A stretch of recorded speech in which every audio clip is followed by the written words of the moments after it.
दोस्तों नमस्कार, आप सभी का स्वागत है मेंस एजुकेशन के इस ऑनलाइन यूट्यूब चैनल पर। दोस्तों आज इस वीडियो के माध्यम से आपको मैं बताऊंगा छंद और छंद की परिभाषा हम जानेंगे। पाद या चरण क्या होता है, यति या विराम क्या होता है, मात्रा या गण क्या होता है, आज इस वीडियो में जानेंगे और देखेंगे जो छंद है इस छंद के भेद। जो छंद के भेद है दोस्तों, ये मैं आपको जो परिभाषा सहित आपको बताऊंगा और छंद के जो भेदों के भी जो भेद है दोस्तों वो आपको अगले वीडियो में बताऊंगा, क्योंकि यही वीडियो बहुत लंबा चौड़ा हो जाएगा इसलिए। तो आइए दोस्तों स्टार्ट करते हैं। सामान्य हिंदी महत्वपूर्ण प्रकरण है हमारा छंद। और एक रिक्वेस्ट मैं आपसे करना चाहता हूं दोस्तों कि मैंने एक प्लेलिस्ट बना दी है हिंदी की, उस प्लेलिस्ट को आप विजिट करिए और वहां पर विभिन्न वीडियोस आपको सामान्य हिंदी से रिलेटेड मिल जाएंगे जो आपकी सभी प्रतियोगी परीक्षाओं के लिए मोस्ट इम्पोर्टेंट साबित होंगे। तो आज हम देखेंगे प्रकरण छंद, परिभाषा, पाद या चरण किसे कहते हैं, यति या विराम किसे कहते हैं, मात्रा या गण किसे कहते हैं। तो देखते हैं सबसे पहले परिभाषा। छंद किसे कहते हैं, आपको सबसे पहले समझना है कि जो छंद है ये वास्तव में है क्या। अगर आप परिभाषा समझ गए तो पूरे छंद को अच्छी तरह से हल कर सकेंगे। और इसके बाद में जो छंद के अंग है, इन अंगों को महत्वपूर्ण रूप से आपको समझना है। चाहे कोई सी भी एग्जाम हो, कितना ही कठिन उदाहरण क्यों ना आपके सामने रख दें, आप उसे आसानी से हल कर दोगे। तो ये जो बेसिक चीज़ें हैं ये आपको हल करना है और समझना है। चलिए देखते हैं छंद की परिभाषा। देखिए, जब मात्रा अथवा वर्णों की संख्या, समझना आज मैं आपको मात्रा भी बताऊंगा, ठीक है, और वर्णों की जो संख्या है वो भी आपको बताऊंगा। विराम क्या होता है, गति, ले, तुक सभी आपको बताऊंगा। पहले आप परिभाषा अच्छे से समझेंगे, ठीक है दोस्तों। तो जब मात्रा अथवा वर्णों की संख्या, विराम, गति, लय तथा तुक आदि से युक्त कोई रचना होती है उसे हम छंद कहते हैं। ये जो परिभाषा है ना, इस परिभाषा में ही पूरा मायाजाल समाया हुआ है। जैसे देखिए, जब मात्रा, सबसे पहले तो आया मात्रा, समझना आप, ठीक है। उसके बाद में वर्णों की संख्या, उसके बाद में किसकी संख्या दोस्तों, वर्णों की संख्या। उसके बाद में विराम, गति, लय और तुक आदि से युक्त अगर कोई भी काव्य रचना होती है दोस्तों तो उसे हम क्या कहते हैं, उसे हम छंद कहते हैं। ये आपकी परिभाषा है। इस परिभाषा को आप अच्छे से लिखेंगे, क्योंकि परिभाषा में पूछ लिया जाता है कि वर्णों की संख्या, विराम, गति, लय, तुक आदि से युक्त रचना को क्या कहा जाता है, तो आप उसमें बताएंगे उसे छंद कहा जाता है, ठीक है। अब हम देखेंगे दोस्तों छंद के अंग जो कि मोस्ट इम्पोर्टेंट है, इनको आपको जानना ही आवश्यक होता है। इसी से पूरे जो छंद है इन्हीं पर टिके होते हैं। देखिए, पाद या चरण। पाद या चरण क्या होता है समझें। सभी छंदों के 4 भाग होते हैं। कितने भाग होते हैं, 4 भाग होते हैं। जितने भी छंद हैं उसमें क्या बताया है कि सभी छंदों के कितने भाग होते हैं, 4 भाग होते हैं। प्रत्येक को पाद या चरण कहते हैं। एक अगर प्रश्न इस प्रकार से पूछ लिया गया कि जो छंद है उनके 4 भाग क्या कहलाते हैं, तो उसमें आपको बताना है चरण, ठीक है, चरण कहलाते हैं। या अगर ऑप्शन में पाद दे दिया है तो आप ये भी करेक्ट कर सकते हैं, ठीक है। तो दोनों में से एक ऑप्शन में आएगा तो वो आपको करेक्ट करना है। इसके बाद में देखिए अगला क्या है आपका पाद्य चरण। तो समझ में आ गया ना कि ये सभी छंदों के जो 4 भाग होते हैं उसको पाद्य चरण कहते हैं। इसके बाद में दूसरा अंग है दोस्तों यति या विराम। दूसरा अंग क्या है, यति या विराम। कविता पढ़ते या गाते समय कहीं कहीं थोड़ा रुकना पड़ता है। क्या होता है, जब हम कोई भी कविता पढ़ते हैं या फिर गाते हैं तो हमें थोड़ा थोड़ा कहीं पर रुकना पड़ता है, इसी को यति या विराम कहते हैं। अगर प्रश्न बना कि कविता पढ़ते या गाते समय कहीं कहीं थोड़ा रुकना पड़ता है, इसे क्या कहा जाता है, तो आप बताएंगे यति या फिर विराम। क्या कहा जाता है, यति या विराम कहा जाता है, ठीक है। तो यति विराम क्या है, ये है दोस्तों थोड़ा सा अगर हम रुक जाएंगे कविता पढ़ते समय तो वो वहाँ पर हो जाएगी हमारी यति। अब अगला देखिए मात्रा, ठीक है। स्वर युक्त वर्ण को बोलने में जो समय लगता है, जो स्वर युक्त वर्ण होता है, स्वर युक्त जो वर्ण होता है उसे बोलने में जो समय लगता है, जो समय लगता है उसे क्या कहते हैं, उसे मात्रा कहते हैं। मात्रा केवल स्वर या स्वरयुक्त व्यंजन की गिनी जाती है। मात्रा किसकी गिनी जाती है? केवल स्वर की गिनी जाएगी या फिर जो स्वर युक्त व्यंजन होता है उसकी गिनी जाती है। तो समझ लेना, मात्रा का भी इसमें महत्वपूर्ण योगदान है, क्योंकि जो मात्रिक छंद होता है ना वो मात्राओं पर ही आधारित होते हैं। तो समझना कि स्वर युक्त वर्ण को बोलने में जो समय लगता है उसे मात्रा कहते हैं, और मात्रा केवल स्वर या स्वरयुक्त व्यंजन की गिनी जाती है। अब इसके बाद में अगला भाग है दोस्तों इसका गण। जो गण है ये क्या है समझ लें। तीन वर्णों का समूह, जो तीन वर्णों का जो समूह है ना, वो तीन वर्णों का जो समूह वो क्या कहलाता है? गण कहलाता है। इन गणों में आदि, मध्य एवं अंत के लघु गुरु होने की दृष्टि से गण 8 प्रकार के होते हैं। अब समझना, जो गण है ना कितने प्रकार का होता है, मतलब जो तीन वर्णों का जो समूह होता है ये गण कहलाता है।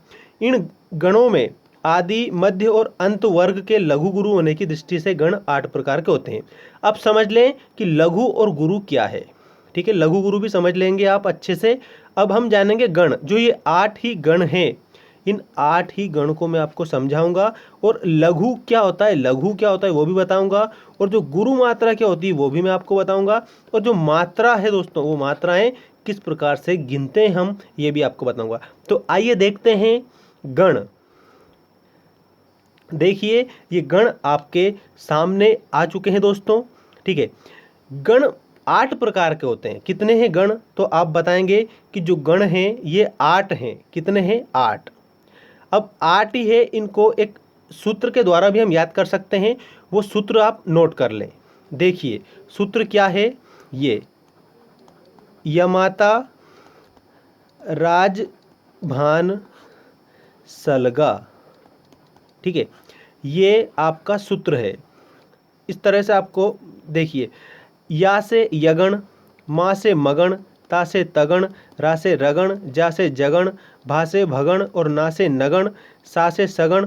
ठीक है, इस प्रकार से तो ये सूत्र आपको याद करना है, यमाता राजभान सलगा। ठीक है, अब हम समझ लें कि पूरे जो गण हैं 8 ही गण, और उनको मात्राओं के द्वारा किस प्रकार से गिना जाता है और उसका उदाहरण क्या है। देखिए सबसे पहले लिखा हुआ है यहाँ पर यगण। अब जो यगण है इसमें प्रथम लघु और शेष गुरु। अब जो लघु मात्रा है, जो ये आई जैसी जो दिखाई दे रही है ना, ये तो क्या है, ये हमारी लघु मात्रा है। कौन सी मात्रा है? लघु मात्रा है। ठीक है दोस्तों, और उसके बाद में जो ये आपको जो सामने जो एस जैसी मात्रा दिख रही है, ये एस जैसी मात्रा गुरु मात्रा है। जैसे यहाँ पर जो ये सुजाता लिखा है उसके आगे क्या लिखा है, ये जो सुजाता लिखा हुआ है इसमें सामने छोटा ऊ की मात्रा है, तो छोटा ऊ की जो मात्रा है ये लघु मात्रा है दोस्तों।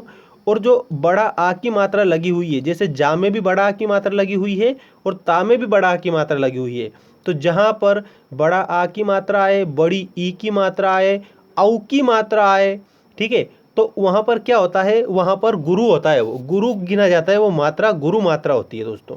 ठीक है, तो समझ लें यगण, उसके बाद में मगण, तगण, रगण, जगण, भगण, नगण और सगण। तो ये आपके 8 ही गण हैं, और इन 8 ही गणों को आप अच्छे से समझें। देखिए जो यगण होता है, इस यगण में प्रथम लघु मात्रा होती है और शेष गुरु मात्रा होती है। ठीक है, और उसका सूत्र आपको ये सामने दे रखा है। ठीक है, जैसे ये छोटी लघु मात्रा है एक, और उसके बाद में 2 गुरु मात्रा है। तो जो सुजाता लिखा हुआ है उसके आगे सुजाता में क्या है, सुजाता में जो छोटा ऊ की मात्रा है ये कौन सी है, ये लघु है, और जा और ता दो सब जो वर्ण दे रखे हैं इसमें गुरु मात्रा है। अब देखिए ये तो गए यगण। अब यगण के बाद में देखिए मगण। मगण में तीनों गुरु होता है। देखिए अगर जो यहाँ पर जो लिखा हुआ है, ये जो बाबाजी लिखा हुआ है, ठीक है, ये बाबाजी, अब इसमें बा में आ की मात्रा है तो ये भी गुरु मात्रा है, और इसमें भी बा सेकंड जो बा है इसमें भी आ की मात्रा है तो ये भी गुरु मात्रा है, और बड़ी ई तो ये बड़ी ई भी गुरु मात्रा है। अगर बाबाजी जैसा शब्द आपको कोई से भी छंद के जो वर्ण होते हैं उसमें मिल जाए तो आप कह सकते हैं कि इसमें भी गुरु मात्रा है, इसमें भी गुरु मात्रा है, इसमें भी गुरु मात्रा है। मतलब कहने का अर्थ क्या है कि तीनों वर्ण गुरु है तो ये मगण है। कौन सा गण है ये, तो आप बता देंगे कि ये मगण है। अब इसके बाद में तगण। तगण में क्या होता है, पहले दो गुरु और अंत में लघु। जो एस एस और ये आई जैसी जो मात्रा दे रखी है दोस्तों, ठीक है। अब ये जो एस एस जैसा बना है ये क्या है, ये गुरु है, और जो आई जैसी बनी हुई है ये क्या है, लघु है। तो जो तगण दिया गया है, इस तगण में क्या है, पहले दो गुरु और अंत में लघु आता है। तो जो ये पाताल लिखा है, ठीक है, पाताल जो लिखा है इसमें पहले क्या है, पहले दो गुरु है, और जो ये ला है इसमें छोटा आ है। क्या है, इसमें छोटा आ है, तो ये क्या गिनाएगी, ये लघु मात्रा गिनाएगी।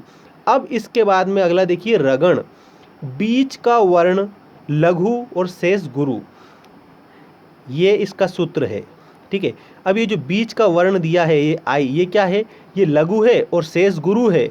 तो बीच का वर्ण लघु और शेष गुरु किस में होता है, तो रगण में होता है। जैसे याचना, तो या में भी गुरु मात्रा दे रखी है और ना में भी गुरु दे रखी है, लेकिन चा जो दिया है इसमें क्या है, इसमें लघु मात्रा है, ठीक है। तो इसमें हम क्या कहेंगे, इसमें रगण है, क्योंकि रगण में क्या दिया जाता है, बीच का वर्ण लघु और शेष गुरु होता है। अब देखिए जगण, बीच में गुरु शेष लघु, ठीक है, जैसे मकान, ये आपका उदाहरण सामने है। इसके बाद में आता है भगण। भगण में प्रथम गुरु और शेष क्या होता है, लघु। प्रथम क्या होता है, गुरु, और शेष लघु होता है। ये एस जैसा दिखता है ये गुरु है, और ये आई जैसे दिखती है लघु है। इसके बाद में नगण, तीनों वर्ण लघु। अब जो तीनों वर्ण अगर लघु होता है तो वहाँ पर कौन सा गण होता है, तो वहाँ पर होता है नगण होता है, ठीक है। देखिए इसका ये सूत्र है। तो जैसे हमने ये लिखा सरल, सरल। अब इस शब्द में जो सरल लिखा हुआ है, इस शब्द में क्या है, कौन सा गण है, तो आप इसमें बताएंगे दोस्तों कि जो ये लिखा है इसमें नगण है। कौन सा गण है, नगण है।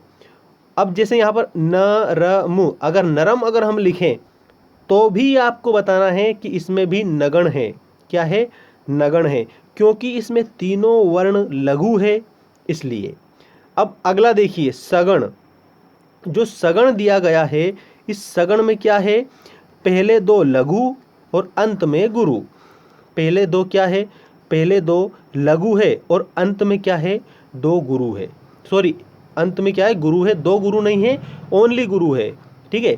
पहले दो लघु और अंत में गुरु, और इसका सूत्र क्या है, ये इसका सूत्र है सगण का। तो ये 8 ही गण आपके हो गए। अब जैसे जैसे उदाहरण देखिए, जैसे लिखा है सहसा, सहसा। अब इसमें आपको अगर मात्राओं की गिनती करना है तो आप, ये लघु मात्रा है और हा में भी लघु मात्रा है, और जो ये सा दे रखा है आ की मात्रा है, तो ये गुरु मात्रा है। ये मात्राओं की गिनती होती है।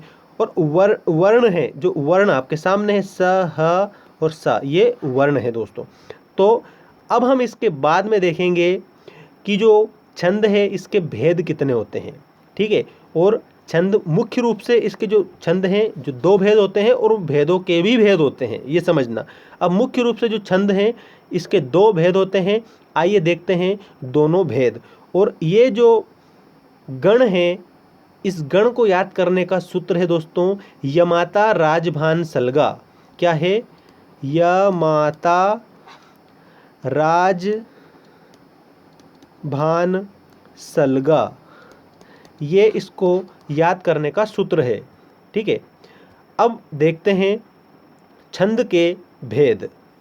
जो छंद है, छंद के भेद देखिए, 2 प्रकार के छंद के भेद होते हैं। एक तो होता है वर्णिक छंद। वर्णिक, पहला क्या होता है, वर्णिक छंद, समझना, वर्णिक, वर्णिक छंद। और दूसरा होता है मात्रिक छंद। क्या होता है, मात्रिक छंद। अब समझना, जो ये वर्णिक छंद है, वर्णिक छंद में वर्णों की गिनती होती है। किसकी गिनती होती है, वर्णों की। और जो मात्रिक छंद है इसमें मात्राओं की गिनती होती है। अगर आपसे प्रश्न पूछा कि वर्णों की जो गणना है उस पर आधारित जो छंद है वो कौन से छंद होते हैं, तो आप बताएंगे उसमें कि वो होते हैं वर्णिक छंद। कौन से छंद होते हैं? वर्णिक छंद होते हैं। वर्णों की गणना पर आधारित छंद वर्णिक छंद कहलाते हैं। और उसके बाद में दूसरा मात्रिक, ठीक है, मात्रिक भी है दोस्तों। तो ये मात्रिक जो छंद है ये मात्राओं की गणना पर आधारित होते हैं। किस पर आधारित होते हैं? मात्राओं की गणना पर आधारित होते हैं। अगर प्रश्न बना कि मात्राओं की गणना पर आधारित छंद क्या कहलाते हैं, तो आप बताएंगे मात्रिक छंद कहलाते हैं। और छंद के और भी भाग होते हैं, जिस एक भाग और भी बताया जाता है जिसको मुक्तक बोला जाता है। क्या बोला जाता है? मुक्तक बोला जाता है। तो जो मुक्तक है वो ना तो वर्णों की गणना पर आधारित होता है और ना मात्राओं की गणना पर आधारित होता है। तो मात्रा और वर्ण दोनों की गणना से जो मुक्त होता है उसको मुक्तक छंद कहते हैं। तो ये था दोस्तों छंद की परिभाषा, छंद के भेद और छंद के अंग। अब देखिए छंद के जो अंग हैं इन सारे में क्या क्या आज हमने देख लिया। पूरा अच्छे से मैंने आपको समझाने का प्रयास किया और यही चीज़ें इसमें मोस्ट इम्पोर्टेंट है। सबसे पहले बेसिकली आपको ये चीज़ सीखना है। अगर आपको ये चीज़ समझ में आ गई कि पाद या चरण क्या है, यति या विराम क्या है, मात्रा और गण क्या है, ठीक है, तो आपको छंद आसानी से समझ में आ जाएगा। अब अगले वीडियो में मैं आपको बताऊंगा जो वर्णिक छंद हैं इसके भेद, ठीक है, और मात्रिक छंद जो है इसके भेद और उदाहरण, सभी का भेद उदाहरण सहित मैं बताऊंगा। और गणना करना भी आपको बताऊंगा। जैसे गणना मुख्य रूप से किसके द्वारा की जाती है? देखो समझो, मात्रा और वर्णों के द्वारा गणना की जाती है, लेकिन वो आधारित किस पर होती है? गण पर आधारित होती है, ठीक है। किस पर आधारित होती है? गण पर। और गण 8 प्रकार के होते हैं जिसका सूत्र है यमाता राजभान सलगा यगण मगण तगण नगण जगण भगण सगण और रगण। तो ये गण होते हैं दोस्तों। मिलते हैं अगले वीडियो में। और अगर आप हमारे चैनल पर नए हैं तो चैनल को सब्सक्राइब जरूर कर लेना, क्योंकि इस प्रकार की आपको अपडेट मिलती रहेगी। और प्लेलिस्ट भी मैंने बना दी है, प्लेलिस्ट को विजिट करिए। और प्लेलिस्ट में सामान्य हिंदी के आपको सामान्य हिंदी व्याकरण के मोस्ट इंपॉर्टेंट वीडियो मिल जाएंगे। Thanks for watching.